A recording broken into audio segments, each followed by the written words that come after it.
uh, what I shall do is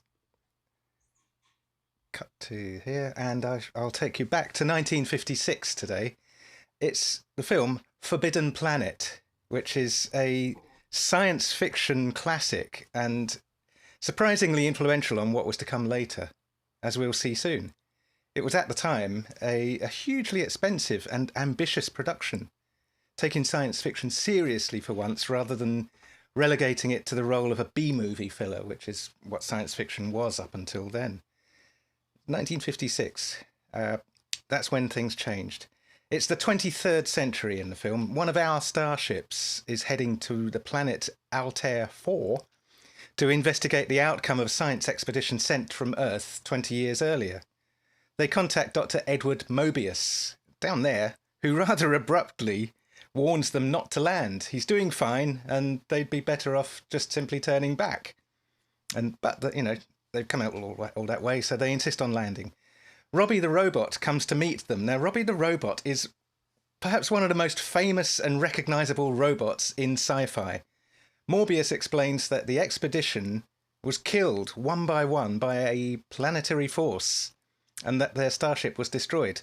Morbius and his wife and his daughter were immune, though, although his wife dies shortly after the thing that happened. The crew that land seem to be entirely young men, and Morbius's daughter Altera is highly attractive and wears skimpy outfits. This film was actually banned in Spain for that reason, so you can tell that there's going to be some interaction there. It's all nice and friendly and above board, though. The film even features the amazing science of a quantum mechanic. The crew has a quantum mechanic on board, although his actual work seems to be heavy lifting and assembling of energy-related machinery, so that's the mechanics side of quantum mechanics. During the night, though, their equipment gets destroyed. Altera, by the way, has a pet tiger, which is not savage when within Altera's vicinity. Now, Morbius has spent all of this time learning about the Krell, which was a race on the planet which died out all in one night. 200,000 years in the past. Morbius demonstrates some Krell equipment, such as the plastic educator, as he calls it, which responds to mental energy. Meanwhile, the crew make a force field fence around the starship, but this doesn't stop the intruder, which is actually invisible. Now, you might not recognise him at first, but the commander of the starship, which lands on the planet, is a very young and serious Leslie Nielsen. It doesn't look like Leslie Nielsen unless you look closely. He's much younger then. The original screenplay was called Fatal Planet, but that was changed to make it more appealing at the box office, and that was it was originally set in 1976 in the original screenplay, and on Mercury. So they changed quite a lot, but only the beginning part. The rest of it is more or less as the screenplay was written. The sets for the filming occupied an MGM soundstage. The outdoor scenes were all actually indoors and simulated using matte paintings and lighting. And many of the costumes and props would be reused in later productions, other films, such as episodes of The Twilight Zone, which was shot in the same studios later. The starship, they only actually built 3/4 of the base of it. They didn't. That suggested the entire size. Was used in the Twilight Zone and also To Serve Man, the Twilight Zone episode. Robbie the Robot was an extremely expensive prop by the standards of the day, and would later appear in many other film and TV series.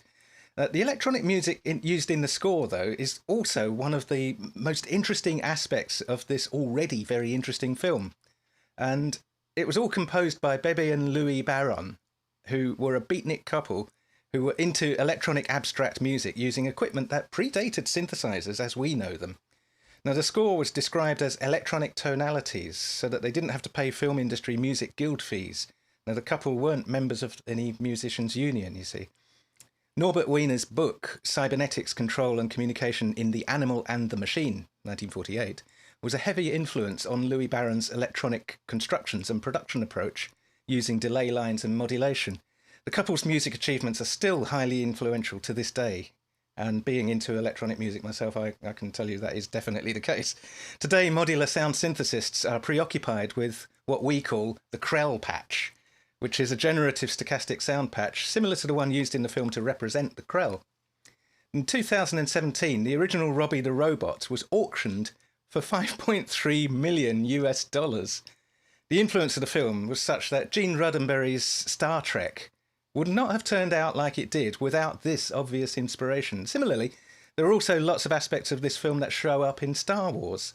The robot also influenced the design of Lost in Space's robot, and Robbie even makes a cameo appearance in the series on occasion. Even in the film Serenity, one of the vehicles exploring the planet has C-57D on the side, which is the same code on the side of the starship in Forbidden Planet. In so many ways, some obvious, some subtle, Forbidden Planet was to become the exemplar, the template for how all future science fiction visual productions should work. So, 1956, Forbidden Planet. Have a very good day and